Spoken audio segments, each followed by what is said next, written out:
करता हूँ मैं रवि आप लोगों को एमएसपी क्लास में बिना किसी दूसरे वर्ण की सहायता से बोला जाता है उसे स्वर कहते हैं। और स्वर की संख्या कितना है? 11। स्वर की संख्या कितना है? 11 है स्वर की संख्या। और ये होता है आपको अ से ले करके और औ तक। इसका मतलब ये हुआ कि अ तो होता है, फिर उसके बाद आ होता है, ठीक है, छोटी ई, बड़ी ई, छोटा ऊ और बड़ा ऊ, ठीक है। उसके बाद री, ए, ऐ, ओ, औ, यहाँ तक हो गया आपको स्वर। उसके बाद जो है अयोगवाह स्वर में जो है मतलब कि अयोगवाह जो स्वर होता है वो अंग और अह को कहा जाता है अयोगवाह स्वर, ठीक है। कुल स्वरों की संख्या अगर देखा जाए तो 11 ये और 2 ये, कुल मिलाकर के कहे तो 11 और ये 2, तो कितना हो गया? 13। यानी स्वर की संख्या कितना होता है? 13।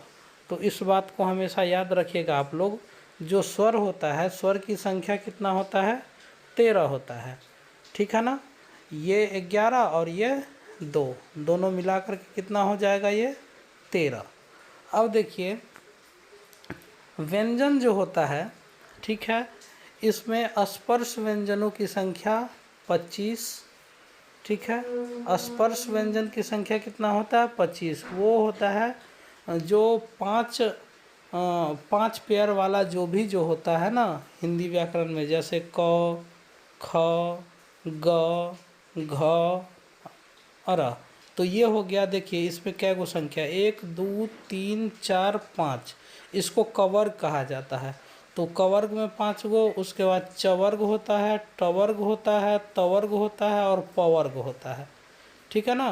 तो 5 5 10, 5 5 10, 5 15, 5 20, 5 25। इसी को कहा जाता है आपको कवर्ग, चवर्ग, टवर्ग, तवर्ग, पवर्ग। इसको कहा जाता है स्पर्श व्यंजन और इसकी संख्या है 25। द्विगुण व्यंजनों की संख्या होता है 2। ये जो ढ है और र है, ठीक है, इसमें द्विगुण, क्योंकि इसमें दो दो गुण होता है। एक होता है ये बिना बिंदु वाला, एक होता है ये बिंदु वाला।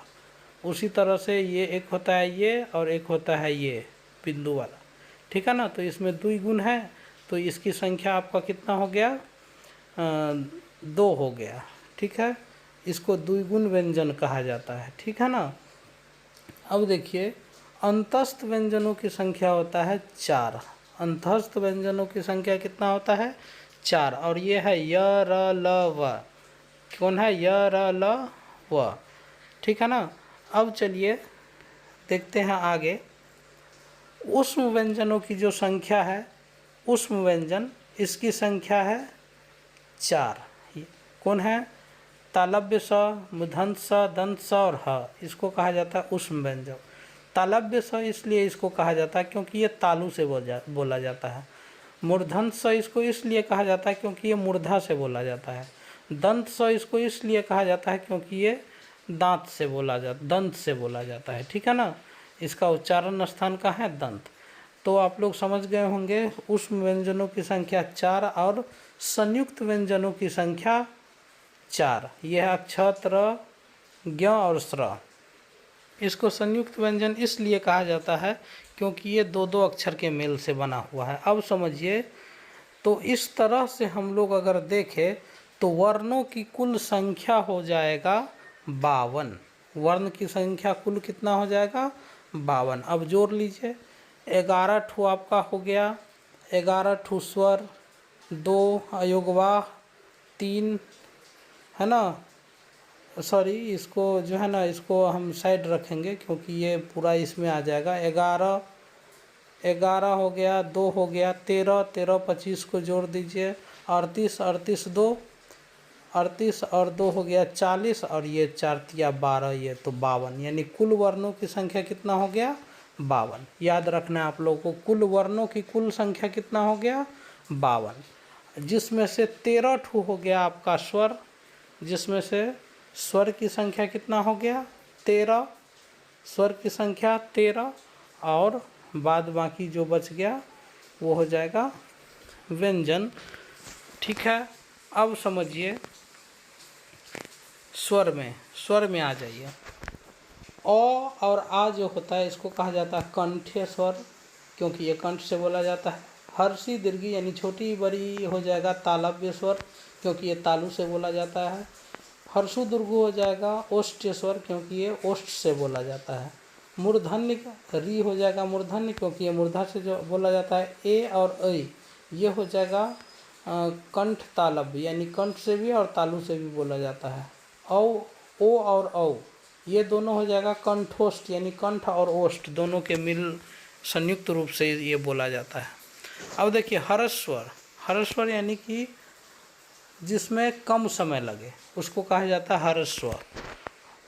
ठीक है, हरस्वर का वो किसको कहा जाता है, जिस स्वर वर्ण के उच्चारण में कम समय लगता है उसको हरस्वर कहा जाता है। औ फिर आ को छोड़ दीजिए, है ना, छोटी, फिर उसके बाद बड़ी को छोड़ के छोटा ऊ और बड़ा ऊ छोड़ देंगे, फिर रे ले लेंगे। ठीक है, तो छोड़ छोड़ करके जो आ रहा है पहले उसको ले लेंगे हर्स्व। और दीर्घ स्वर जिसके उच्चारण में दुगुना समय लगे तो उसको कहा जाता है दीर्घ स्वर। जैसे जो सब इसमें हम छोड़े थे वही सब इसमें डाल देंगे। आ, है ना, बड़ी ई, बड़ा ऊ, ए, ऐ, ओ, औ ये सब आ जाएगा किसमें, हर्स्व में। अब देखिए प्लुत स्वर कहा जाता है, यानी ओडम जो होता है उसको प्लुत स्वर कहा जाता है। ठीक है, दीर्घ संधि और सजातीय स्वर आ, बड़ी ई और बड़ा ऊ ये हो गया दीर्घ संधि। संयुक्त संधि ए, ऐ, ओ, औ इसको कहा जाता है संयुक्त स्वर। ठीक है, अब चलते हैं आगे हम लोग व्यंजन पे। समझिए व्यंजन वर्ण किसको कहेंगे हम और इसकी संख्या क्या होता है। कवर का मतलब हो गया क, ख, ग, घ और अ, जो हम पहले अभी कुछ देर पहले बता रहे थे, है ना। इसको कवर जो है कंठ से बोला जाता है। चवर्ग च, छ, ज, ज, य। ठीक है, टवर्ग ट, ठ, ड, ड बड़ी न, तवर्ग त, थ, द, द छोटी न, पवर्ग प, फ, ब, ब, म। अब इसमें देखिए कवर्ग जो होता है क, ख, ग, र तक ये कंठ से बोला जाता है। च, छ, ज, ज, य जो होता है तालव्य से यानी तालु से बोला जाता है। ट, ठ, ड, ड छोटी बड़ी न जो होता है वो मूर्धन्य से मूर्धा से बोला जाता है। त, थ, द, द छोटी न ये जो है दंत से बोला जाता है। प, फ, ब, म जो होता है ये ओष्ठ से बोला जाता है। अब समझिए इन सभी का जो अंतिम जो अक्षर होता है, अंतिम अक्षर जैसे अर, य, बड़ी न, छोटी न, म इसको कहा जाता है अनुनासिक व्यंजन। इसका जो अंतिम वाला है इसको क्या कहेंगे, अनुनासिक व्यंजन। क्या कहेंगे, अनुनासिक व्यंजन। और इस सब को कहा जाता है स्पर्श व्यंजन। इस सब को क्या कहा जाता है, स्पर्श व्यंजन। ठीक है ना, इस सब को क्या कहेंगे, स्पर्श व्यंजन। क, ख, ग, य इसको इधर रख लिए। च, छ, ज, ज, य, ट, ठ, ड, ड बड़ी न, त, थ, द, द छोटी न, प, फ, ब, म। इसमें जो है ये इस वाले रो को नंबर 1 मान लेते हैं, इसको नंबर 2 और इसको नंबर 3 और इसको नंबर 4 और इसको नंबर 5। सब में 5 संख्या हो गया आपका 25। अब देखिए इसमें अब थोड़ा सा ध्यान दीजिएगा।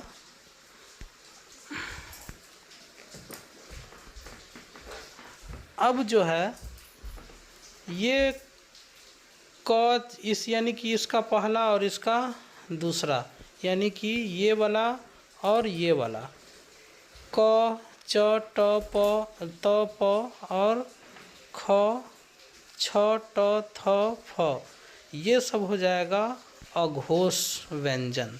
यानी कि ये जो पांचों अक्षर है उसका पहला र और दूसरा र इसको क्या कहेंगे हम, इसकी ये पहला र और दूसरा र इसको क्या कहेंगे, अघोष व्यंजन। ठीक है ना।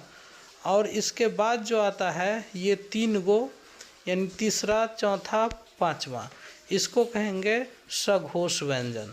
तीसरा, चौथा, पांचवा को क्या कहेंगे, सघोष व्यंजन। यानी कि यहाँ से यहाँ तक जो भी है इसको हम क्या कहेंगे, सघोष व्यंजन। समझ में आ गया होगा अब आप लोगों को।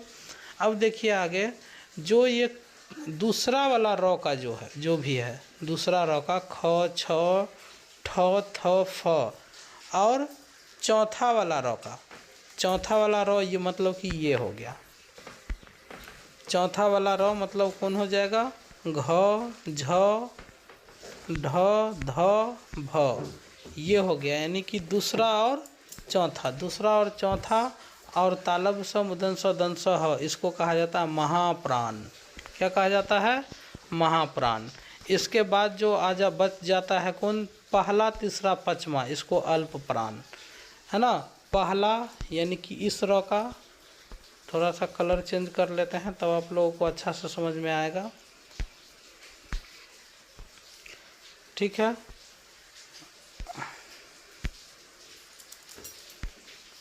देखिए ये जो है पहला, पहला का, तीसरा का और पांचवा का, दूसरा और चौथा तो महाप्राण हो जाएगा। पहला क च ट त प, और उसके बाद तीसरा का ग ज ड द ब, और पांचवा का अंतिम र य बड़ी न छोटी न और म, ये सब का सब क्या हो जाएगा? अल्प प्राण। मिलते हैं फिर से अगले वीडियो में। धन्यवाद।